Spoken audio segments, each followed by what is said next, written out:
Tamthilia ya Dunia ni moja kati ya tamthilia ambazo zinafanya vizuri sana nchini Tanzania, East Africa na ulimwenguni kote kwa ujumla, hasa kwa wale watu ambao wanajua lugha ya Kiswahili. Moja ya sababu ambayo imesababisha tamthilia hii ipate umaarufu mkubwa sana ni kwa sababu imegusa katika maeneo nyeti katika maisha ya mwanadamu. Na maeneo hayo ni kama vile ndoa na ulevi, kwa sababu kila binadamu ana kilevi chake.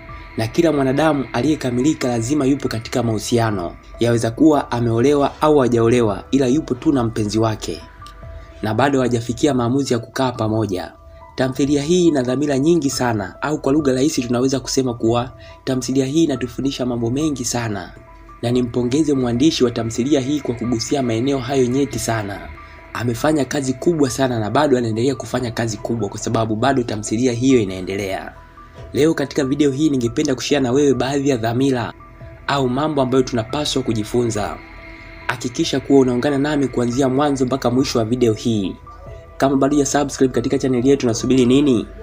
Hakikisha kuwa una subscribe kisha unabofya alama kengele ya notification, kwani kwa kufanya hivyo utaweza kupitwa na video zetu zenye lengo la kukuburudisha na kukuelimisha. Mimi naitwa Dennis Jenson, hapa kazi tu. Namba 1, mapenzi ya dhati. Mtu yoyote yule ambaye anakuonyeshia mapenzi ya dhati, aidha ni mke wako au ni mume wako au labda ni mpenzi wako, jaribu na wewe kumuonyeshia mapenzi ya dhati. Usipofanya hivyo, kuna uwezekano mkubwa sana mtu huyo unaweza kumpoteza hapo baadaye. Binadamu wote tumeumbwa na kikomo cha uvumilivu. Yaani mtu anaweza kukuvumilia mpaka katika stage fulani au mpaka katika hatua fulani, na akiona kuwa wewe bado ubadiliki huko vile vile, basi anaamua yeye kubadilika na anaacha kukuonyeshia yale mapenzi ambayo alikuwa anakuonyeshia hapo mwanzo, na upendo ndio unakuwa umekufia hapo. Sasa mbaya zaidi, mtu huyo akitoka nje na akakutana na mtu ambaye anamuonyeshia mapenzi yale yale, yaani mtu huyo wa nje akawa anampenda sana mtu wako, na mtu wako akarudisha energy ile kwake, yaani na yeye akaanza kumpenda sana mtu huyo. Kumrudisha tena mtu huyo kwenye reli inakuwaga ni ngumu sana. Yaani kumrudisha mtu huyo tena kwako huwa ni kazi ngumu sana. Na huenda akarudi, lakini mpaka akarudi tayari jua kuna madhara fulani ambayo tayari yanakuwa yameshatokea. Okay, turudi sasa katika tamthilia yetu. Mwanzo wa tamthilia, Manyanya anaonekana kumpenda sana mke wake na anajitahidi sana kumuonyeshia mapenzi ya dhati, lakini mke wake anajifanya yuko busy sana na kazi za kibiashara na hajali kabisa hisia za mume wake, na kila siku anamlisha mume wake ugali na maharage kwa kigezo kwamba anabana matumizi. Manyanya anajitahidi sana kumuelimisha mkewe, lakini mkewe anajifanya ni mgumu kuelewa. Sasa Manyanya anaonekana kuanza kuchoshwa na tabia ya mkewe. Ndipo Matrida anaingia. Kwa mara ya kwanza Manyanya anakula chakula cha Matrida ambacho kimepikwa vizuri sana na sio ugali na maharage. Anakipenda sana chakula cha Matrida, na mahusiano ya kaka na dada yanaanza, na anakuwa anaenda mara kwa mara kula chakula ambacho kimepikwa na Matrida. Na baadaye wanajikuta wamezama katika penzi zito sana, na Matrida anakuwa anampenda sana Manyanya, na Manyanya naye anaanza kumpenda sana Matrida na kuanza kumsahau mkewe ambaye alikuwa anamfanyia vitendo asivyovipenda, na alikuwa ampi muda wake wala amuonyeshei mapenzi ya dhati. Mke wa Manyanya anaanza kuona mabadiliko, na inafikia hatua mpaka Manyanya anahama nyumbani kwake na anakuwa anakuja mara moja kwa ajili tu ya kumtazama mke wake anaendeleaje. Mke wa Manyanya anaanza kupitia katika kipindi kigumu sana na kuanza kujutia makosa ambayo alikuwa ameyafanya, lakini anakuwa tayari ameshachelewa kwa sababu Manyanya anakuwa tayari ameshapiga hatua nyingine mbele, na anajitahidi sana kumrudisha mume wake katika mstari, lakini inakuwa ni ngumu mpaka hadi anamrudia Mungu wake. Na baadaye mke wa Manyanya anatumia nguvu kubwa sana ili kumrudisha Manyanya kwenye reli, yaani kumrudisha Manyanya kwake, mpaka nafikia hatua ya kuwaita wazazi wa Manyanya, na Manyanya anakubali kurudisha moyo wake nyuma, huku nafsi yake ikimsuta sana, na anajifanya kuwa ni mtu mwenye furaha sana, lakini ukweli ni kwamba nafsi yake inakuwa inamsuta kweli kweli, na anajutia kwa kitendo alichokifanya. Baadaye anaamua kujikaza kiwanaume ili maisha yaweze kuendelea. Mwisho wa siku Manyanya na Matrida wanakutana tena, na Matrida anaonekana kudhoofu sana kutokana na mambo makubwa aliyoyapitia katika kipindi ambacho hakuwa pamoja na Manyanya. Na Matrida anamueleza Manyanya kuwa na ujauzito wake.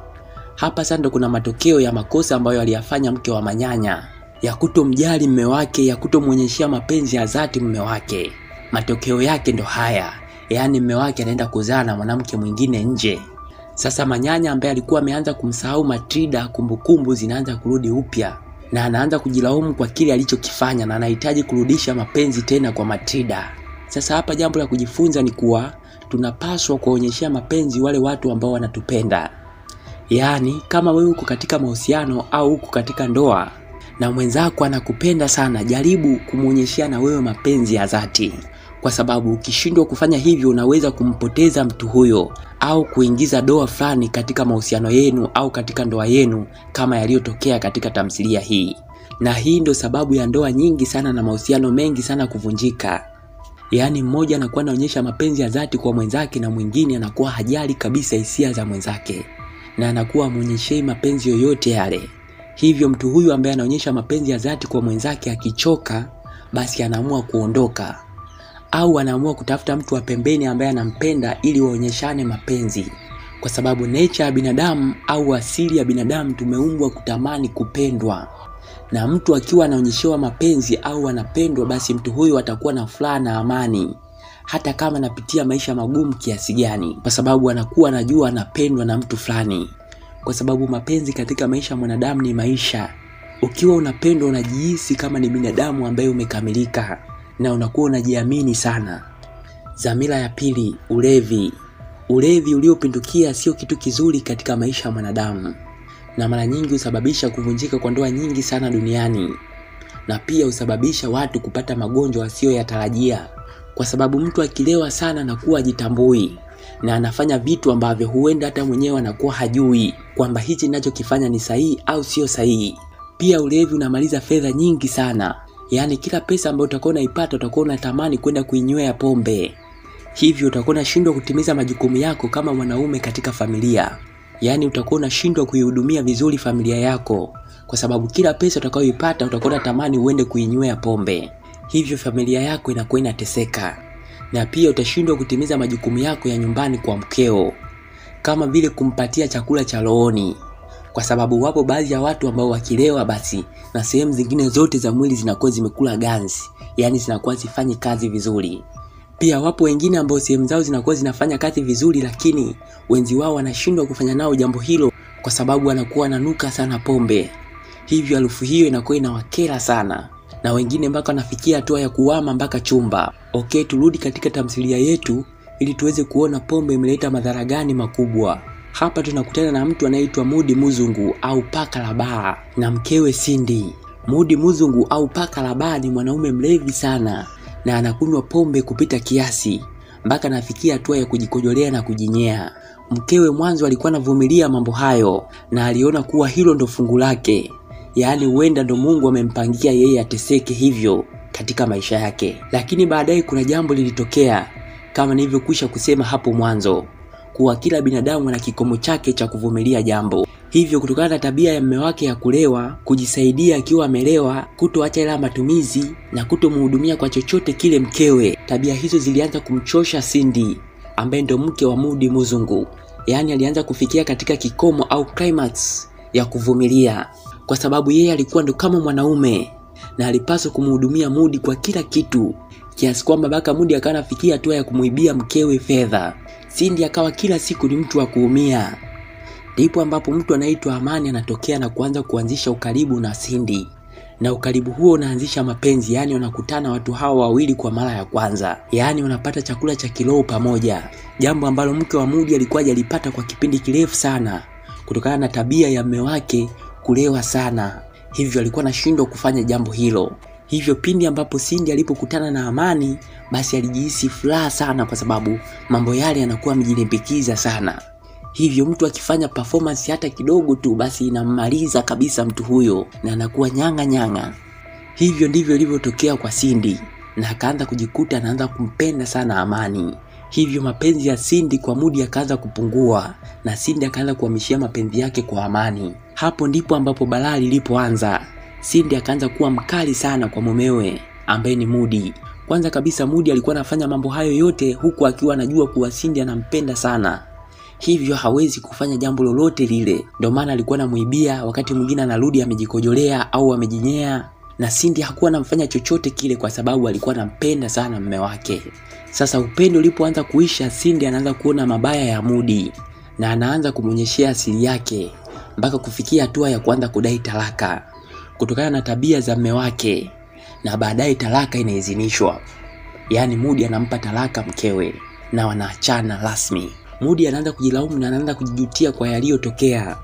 Lakini kwa upande wa Cindy, yeye anakuwa na furaha na amani kwa sababu yupo anaishi na mtu ambaye anampenda, na mtu huyo naye anampenda pia. Na pia anampatia chakula cha kiroho kila anapohitaji. Hapa ndipo ilipoishia, lakini bado inaendelea. Mpaka hapa ilipofikia, yapo baadhi ya mambo ambayo tunapaswa kujifunza. Jambo la kwanza la kujifunza ni kuwa hatupaswi kutumia kigezo cha upendo kuwaumiza watu wengine. Yaani sio wewe unatumia kigezo cha kwamba mume wako au mke wako anakupenda sana, basi kwa kigezo hicho wewe unakitumia kumuumiza mke wako au mume wako, kwa kujua kwamba hata kufanya chochote kile kwa sababu anakupenda. Sasa kama wewe ni mtu ambaye unafanya hivyo, jambo ambalo unapaswa kufahamu ni kuwa katika maisha ya mwanadamu kuna kipindi ambacho mapenzi huisha, na baada ya mapenzi kuisha, hayo mabaya yote ambayo ulikuwa unamfanyia yataonekana, na hapo ndipo mahusiano yenu yataanza kupitia katika changamoto kubwa sana, na huenda mtu huyu asikuheshimu tena na mnaweza kuachana.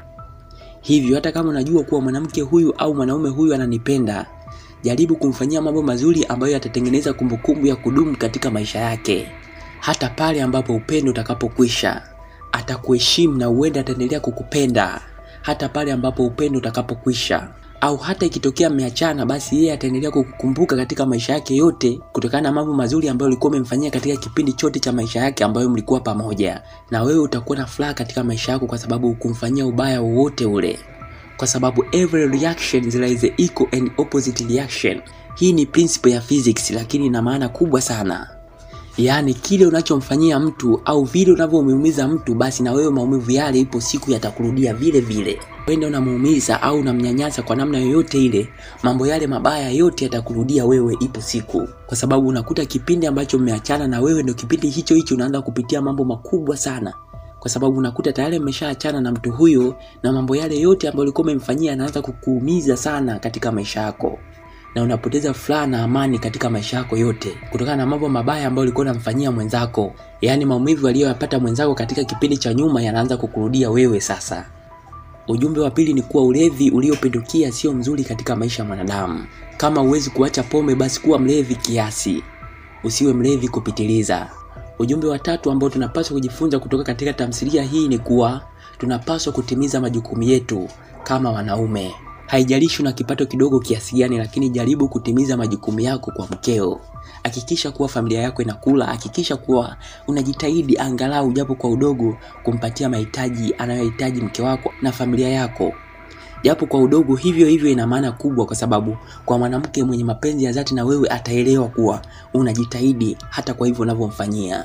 Pia kwa upande wa wanawake nao wanahitajika kuhakikisha kuwa wanatimiza majukumu yao ili mzani uweze kubalance vizuri. Dhamira ya tatu ni kuwa hakuna kitu cha bure ulimwenguni. Wapo wanawake wengi sana ambao wanapenda kupewa vitu vya bure. Huenda ni fedha au mahitaji fulani. Jambo ambalo napaswa kufahamu ni kuwa tupo katika dunia ambayo hakuna kitu cha bure. Kila kitu ambacho unapewa ni lazima utakilipia. Huenda ni moja kwa moja au sio moja kwa moja, lazima utakilipia kwa namna yoyote ile. Katika tamthilia yetu kuna jamaa mmoja yule ambaye ni dereva bodaboda. Jina lake nimesahau kidogo. Huyu jamaa anajifanya kumsaidia mwanamke kwa kumpatia chakula, kwa kumpatia lifti na mambo mengine mengi sana. Lakini yeye kichwani kwake kuna mambo fulani ambayo anakuwa anatarajia kuyapata kutoka kwa huyo mwanamke. Pia jambo la kufurahisha zaidi ni kuwa gharama zote zile alizozitumia anakuwa anaandika. Na mwisho wa siku anakuja kuambia kwamba bwana, mimi nahitaji jambo fulani. Kama uwezi basi nilipe gharama zangu. Gharama zangu nilitumia hizi hapa. Nilipe mimi niondoke zangu, la sivyo tufanye jambo hili. Hivyo kama una pesa unabidi ukubaliane na jambo hilo, unabidi ufanye. Lakini mwanzoni anavyokusaidia akwambie kwamba mimi nakusaidia kwa lengo hili, au nakusaidia mwisho wa siku nitahitaji kitu fulani, hakwambii. Anakupa ni kama msaada tu. Bwana, mimi nakusaidia, chukua kitu fulani, chukua kitu fulani, chukua kitu fulani, chukua kitu fulani, chukua kitu fulani. Wewe unahisi kuwa huu ni msaada wa bure tu, mtu ameamua kunisaidia. Lakini kumbe yeye tayari kichwani kwake kuna mambo ambayo anakuwa anatarajia kuyapata kutoka kwako. Na mwisho wa siku akija kukuambia kuwa anahitaji jambo fulani, unakuwa huna uwezo wa kumkatalia kwa sababu tayari umeshakula vitu vyake vingi. Kwa hiyo kama unavyoona, mwisho wa siku ile binti akapata ujauzito, tena mwanaume asiyempenda kabisa. Kwa hiyo jambo la kujifunza ni kuwa hakuna kitu cha bure katika dunia hii. Kila kitu unachopewa lazima utakilipia. Kwa hiyo usione mwanaume anakupakupa msaada ukahisi kuwa huu msaada ni wa bure. jua tu kuna vitu fulani ambavyo baadaye atavihitaji kutoka kwako na utakuwa huna uwezo wa kumkatalia, lazima utavitoa. Kwa hiyo hilo lizingatie, hakuna cha bure katika dunia hii. Remember that nothing is easy and nothing is free. Kumbuka, hakuna kitu kirahisi na hakuna kitu cha bure. Hivyo kwa leo acha niishie hapo. Naomba niandikie maoni yako kwenye sehemu ya comment. Je, wewe umejifunza nini katika tamthilia hii? Na je, umependezwa na video hii? Kama umependezwa, usisahau kulike na pia kuniandikia maoni yako kwenye sehemu ya comment. Asante sana kwa kuwa nami kuanzia mwanzo mpaka mwisho wa video hii. Kama bado hujasubscribe katika channel yetu, unasubiri nini? Hakikisha kuona subscribe kisha na bofya alama ya kengele ya notification. Kwani kwa kufanya hivyo utaweza kupitwa na video zetu zenye lengo la kukuburudisha na kukuelimisha. Mimi naitwa Dennis Jenson. Nakutakia wakati mwema na tukutane tena kwenye video nyingine. Asante na kwaheri. Uwe na siku njema.